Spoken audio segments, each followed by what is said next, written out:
வணக்கம் மக்களே. செப்டம்பர் மாதம் கரூரில் நடந்த அந்த கூட்ட நெரிசலில் கிட்டத்தட்ட 41 பேர் தங்களுடைய இன்னுயிரை நீத்து விட்டாங்க. மிகப்பெரிய அளவில் இந்த விஷயம் பேசப்பட்டது. மிகப்பெரிய அளவில் இந்த விஷயம் அரசியல் செய்யப்பட்டது அப்படிங்கிறத மிக முக்கியமான பார்வை. பல்வேறு தரப்பட்ட நபர்கள் விஜயை வெட்டணும், குத்தணும், கொல்லணும், விஜய் கையில் சங்கிலியை போட்டு அவனை இழுத்துட்டு வரணும், அவன் ஒரு விஷம், அவனெல்லாம் வளரவே விடக்கூடாதுன்னு சொல்லி இந்த செப்டம்பர் 27 கிட்டத்தட்ட ஒரு 18 நாள் 15 நாள்னு வச்சுக்கோங்களேன், என்னென்ன அரசியல் பண்ண முடியுமோ அந்தந்த அரசியலெல்லாம் எல்லாருமே பண்ணாங்க. திமுக தரப்பு ஆதரவு ஊடகங்கள்லாம் பார்த்திங்கன்னா மிக கடுமையான விமர்சனங்களை விஜய் மேலே வச்சாங்க. ஸோ இப்பேற்பட்ட சூழ்நிலையில் நேற்று உச்சநீதிமன்றம் ஒரு வரலாற்று முக்கியத்துவம் வாய்ந்த தீர்ப்பை கொடுத்துருக்கு. இந்த தீர்ப்பில் அவங்க சென்னை உயர்நீதிமன்றத்தை மிக வன்மையாக கண்டிச்சிருக்காங்க. அதாவது ஒரு நீதிமன்றமே தனக்கு கீழே உள்ள இன்னொரு நீதிமன்றத்தை கண்டிக்குது அப்படிங்கும்போது சாமானிய மக்களுக்குள்ள கேள்வி எழுது. அப்போ நம்மளுக்கெல்லாம் என்ன பண்ணுவாங்க? ஒரு பெரிய கட்சிக்கே இந்த ஒரு நிலைமை அப்படின்னா நாளைக்கு சாதாரண மனிதர்கள்லாம் ஒரு கோர்ட்டை அணுகும்போது அங்கே ஏதாவது ஒரு விஷயம் நடந்ததுன்னா நமக்கு எப்படி நீதி கிடைக்கும் அப்படிங்கிற ஒரு கேள்வி எழும் இல்லையா? ஸோ அதே போல தான் சென்னை உயர்நீதிமன்றத்தை உச்சநீதிமன்றம் கடுமையாக கண்டிச்சிருக்கு. கரூர் மதுரை உயர்நீதிமன்ற கிளைக்கு கீழே தான் வருது. நீங்கள் எப்படி அதை விசாரிக்க முடியும்? உங்களுக்கு அதிகாரமே கிடையாது. அப்படி இருக்கும்போது சென்னை உயர்நீதிமன்றம் இந்த வழக்கை எப்படி விசாரிச்சிங்க, இதில் எந்த பேசிஸில் நீங்கள் விசாரிச்சிங்க அப்படின்னு சொல்லிட்டு சென்னை உயர்நீதிமன்றத்துடைய பதிவாளர் ரெஜிஸ்ட்ரார் இருக்கார் இல்லையா, நீ இதுக்கு ஒரு அறிக்கை கொடுன்னு சொல்லி ஒரு கிடுக்குப்பிடி கேள்வியை கேட்டிருக்காங்க. மேலும் மிக முக்கியமான கேள்வி, ஊடகத்தால் இருட்டடிப்பு செய்யப்பட்ட விஷயங்கள்லாம் என்னன்னு பார்த்தீங்கன்னா, 39 பேரை அன்று இரவே நீங்கள் போஸ்ட்மார்ட்டம் பிணக்கூறு பண்ணியிருக்கீங்க. அந்த அளவுக்கு செய்வதற்கு உங்களுக்கு அங்கே இன்ஃப்ராஸ்ட்ரக்சர் இருக்கா? அதாவது அவ்வளோ பெரிய மருத்துவமனை உங்கள்கிட்ட இருக்கா? அதற்குண்டான அடிப்படை வசதிகள்லாம் இருக்கா? ஏன்னா 39 பேரை ஒரே நாளில் ஒரு நள்ளிரவில் நீங்கள் பிணக்கூறாய்வு பண்ணியிருக்கீங்க. ஸோ 39 உடல்களை அன்று இரவே போஸ்ட்மார்ட்டம் செய்கிற அளவுக்கு வசதி இருக்கா? அந்த அளவுக்கு டாக்டர்கள்லாம் இருந்தாங்களா? அப்படிங்கிற மிக கடுமையான கேள்வியெல்லாம் கேட்டிருக்காங்க.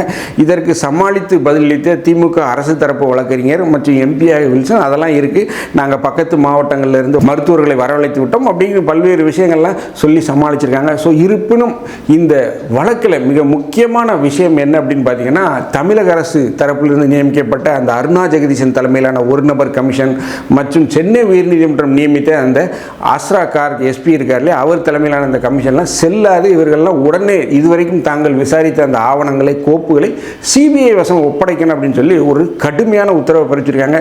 ஸோ என்ன நடந்தது இந்த விஷயத்தில்? தீர்ப்புகளுடைய விவரம் நேற்று நள்ளிரவில் தான் வெளியாயிருக்கு. ஸோ அதை பற்றி தான் நம்ம இந்த நிகழ்ச்சியில் பார்க்க போகிறோம். நான் உங்கள் ஜோசப். வாங்க நம்ம இப்போ நிகழ்ச்சிக்குள்ளே போகலாம்.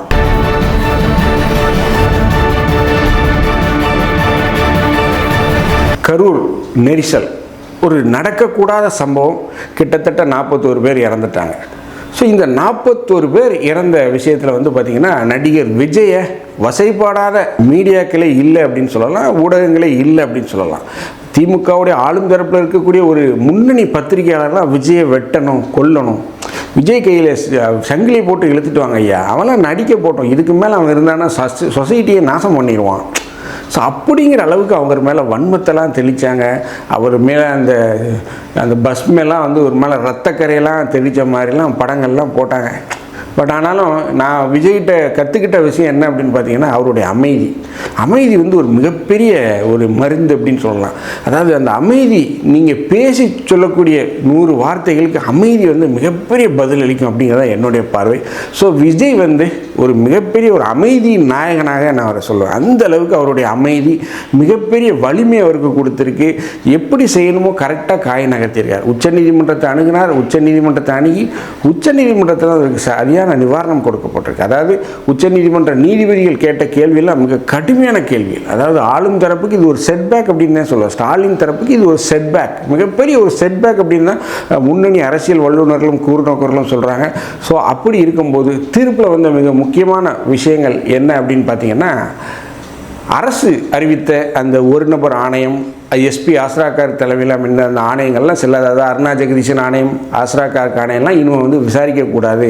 இதுவரைக்கும் நீங்கள் விசாரித்த ஆவணங்களை வந்து சிபிஐ வசம் உடனடியாக ஒப்படைக்கணும் அப்படின்னு சொல்கிறாரு. ஸோ இந்த விசாரணைக்கு ஒரு குழுவையும் போட்டிருக்காங்க. இந்த விசாரணைக்கு நீதிமன்றத்தில், உச்சநீதிமன்றத்துடைய மேற்பார்வையில் ஒரு ஓய்வு பெற்ற முன்னாள் உச்சநீதிமன்ற நீதிபதி தலைமையில் ஒரு குழுவை அமைத்திருக்காங்க. ஸோ அந்த குழுவில் இதில் ஐபிஎஸ் அதிகாரிகளும் இடம்பெற்றிருக்காங்க. ஆனால் அவங்க வந்து பார்த்திங்கன்னா தமிழ்நாட்டை சார்ந்தவராக இருக்கக்கூடாது. அதாவது அவர் வந்து ஐபிஎஸ் கேடர் வந்து ஐபிஎஸ் ஐஏஎஸ் கேடர் வந்து தமிழ்நாட்டு கேடராக பணிபுரிந்தவர்களாக இருக்கலாம், ஆனால் தமிழ்நாட்டை பிறப்பால் சார்ந்தவர்களாக இருக்கக்கூடாது அப்படின்னு ஒரு கண்டிஷனையும் போட்டிருக்காங்க.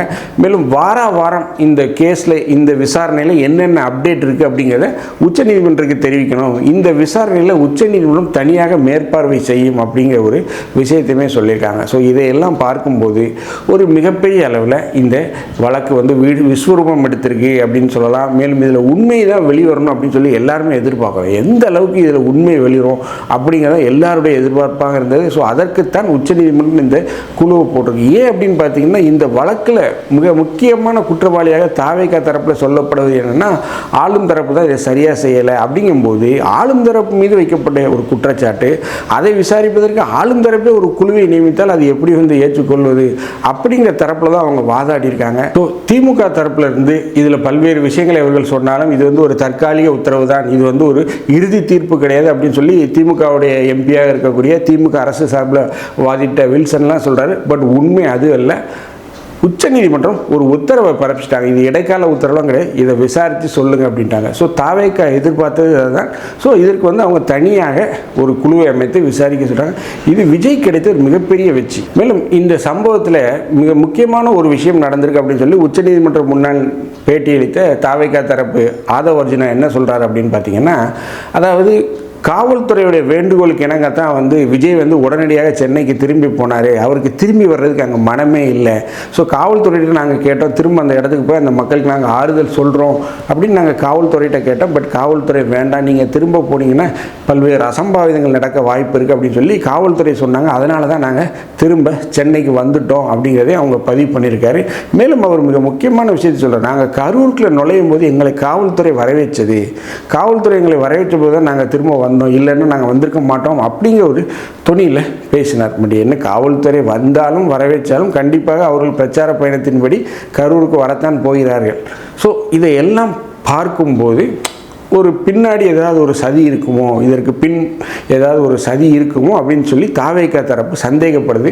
ஸோ அதன் அடிப்படையில் தான் அவர்கள் வந்து இந்த வழக்கை தொடுத்தார்கள். இந்த வழக்கில் அவங்களுக்கு ஒரு மிகப்பெரிய நிவாரணம் கிடைத்திருக்கு அப்படின்னு தான் சொல்லலாம். ஸோ தற்போது நமக்கு கிடைத்த தகவல் படி என்னென்னா, 17ஆம் தேதி தாவேகா தலைவர் விஜய் வந்து கரூருக்கு போகிறாரு. கரூரில் அங்கே ஒரு மண்டபத்தில் மிகப்பெரிய அளவில் அந்த ஒரு நிகழ்ச்சி நடத்துகிறாங்க. 41 பேர் இணைந்த அந்த குடும்பத்தினுடைய நெருங்கிய இரத்த சொந்தங்கள், அவருடைய தகப்பன், மனைவி எல்லாரையுமே சந்தித்து அந்த நிவாரணத் தொகையை ஒவ்வொருவருக்கும் 20 லட்சம் கொடுத்தாரு இல்லையா, அந்த 20 லட்சத்தை நேரில் கொடுக்குறாரு. மேலும் அவர்களுக்கு என்ன வேணும், அவங்க குழந்தைங்களை படிப்பு செலவு எல்லாத்தையுமே அவர் ஏற்பதாக உறுதியளிக்கிறார். இன்றைக்கி வந்து பார்த்திங்கன்னா ஜேபிஆர் கல்லூரியுடைய நிறுவன தலைவர் அவர் என்ன சொல்லியிருக்கார் அப்படின்னா, நாங்கள் வந்து அந்த 41 பேருடைய குடும்பத்தில் இருக்கிறவங்களுக்கு மாதம் 5000 ரூபாய் அவங்களுடைய ஆயுள் முழுவதும், அவங்க வாழ்நாள் முழுவதும் நாங்கள் வந்து மாதம் அந்த 41 குடும்பங்களுக்கும் மாதம் 5000 ரூபாய் கொடுக்குறோம் அப்படின்னு சொல்லிட்டு ஜேபிஆர் கல்லூரியுடைய தற்போதைய அந்த நிறுவன தலைவராக இருக்கக்கூடியவர் வந்து அறிவிச்சிருக்கார். இதெல்லாம் வந்து பார்த்திங்கன்னா ஒரு மிகப்பெரிய ஒரு முக்கியமான விஷயமாக பார்க்கப்படுது.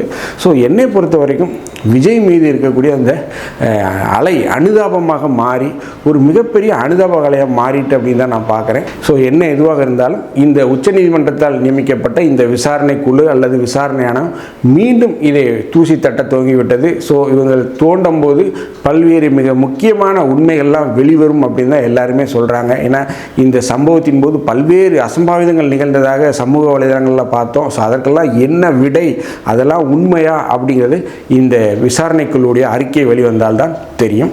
இந்த வீடியோ உங்களுக்கு பிடிச்சிருந்தா தயவுசெய்து லைக் பண்ணுங்கள், ஷேர் பண்ணுங்கள், சப்ஸ்கிரைப் பண்ணுங்கள். மறக்காமல் உங்கள் கருத்துக்களை கமெண்ட் செக்ஷனில் சொல்லுங்கள். நன்றி, வணக்கம்.